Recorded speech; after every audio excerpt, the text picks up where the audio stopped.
ok, beaucoup d'Africains, surtout l'Afrique noire, sont des animistes. Parce que l'Afrique du Nord, ok, le Maghreb, eux, ils sont beaucoup de musulmans, bien qu'il y ait de l'animisme, mais en majorité, je parle surtout de l'Afrique du Sud, de l'Afrique subsaharienne. N'est-ce pas, sont des animistes parce qu'ils adorent les crânes. Ils font ce qu'on appelle le culte des ancêtres. Ils pensent qu'on ne meurt pas. Que ceux qui sont morts sont quelque part en train de les parler ou en train de les bénir. Bien évidemment, ils ne savent pas que le mort, quand il a la morgue, il est incapable de se lever pour faire ça, pour se laver lui-même. Et que c'est toi qui dois le laver. Mais même comme ce sont eux qui lavent les morts là, même comme ce sont eux qui habillent quand même les morts, ils pensent que celui qui est incapable de s'habiller peut les habiller. Est-ce que vous voyez à quel point certaines personnes sont stupides? Vous voyez à quel point certaines personnes sont stupides? Ou alors vous voyez à quel point l'ennemi, en utilisant sa ruse, peut maintenir certaines personnes dans la captivité. Attends, honnêtement, ton père est mort. Ta mère est morte, n'est-ce pas? Ils sont morts. Maintenant, ils sont à la morgue. Maintenant, tant que tu ne pars pas les retirer à la morgue, ils vont rester là-bas.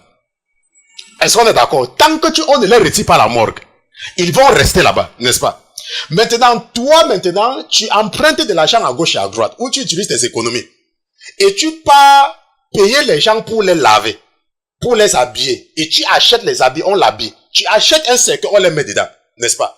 Maintenant, tu fais même le deuil de ton père, ou de ta mère, ou de ton frère, ou de ton oncle, ou de ta tante, n'est-ce pas? Tu fais le deuil. Maintenant, et toi-même maintenant, tu portes la personne. Quand on a même lavé, tu déposes dans un cercueil.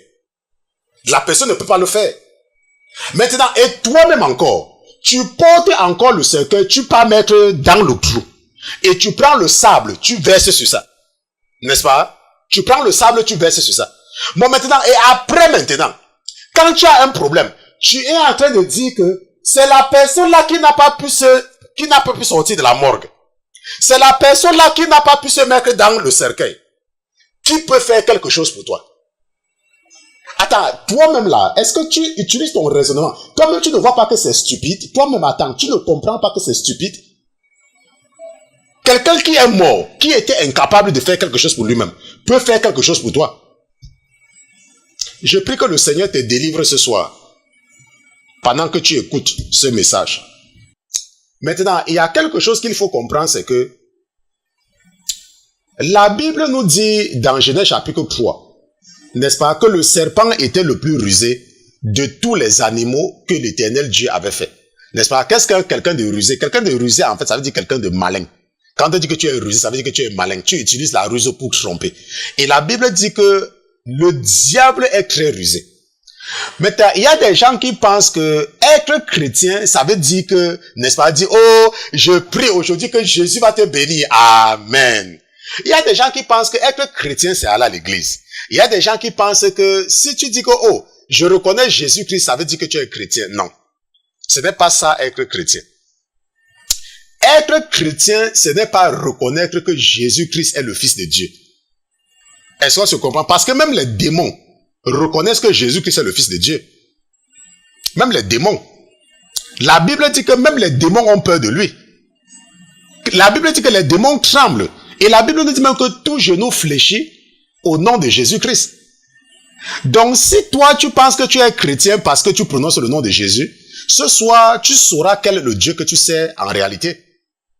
Parce que être chrétien, c'est un mode de vie. Est-ce qu'on se comprend? On est chrétien en fonction de la vie qu'on mène. C'est la vie que tu mènes qui dit que tu es un chrétien. Bien évidemment maintenant, cette vie doit, n'est-ce pas, transparaître. On doit pouvoir voir ton mode de vie et t'identifier comme un chrétien. Tu ne peux pas dire que tu es un chrétien seulement avec la bouche. La vie que tu mènes, les actes que tu poses, le langage, les paroles qui sortent de ta bouche, ton comportement, c'est ça qui montre que tu es chrétien.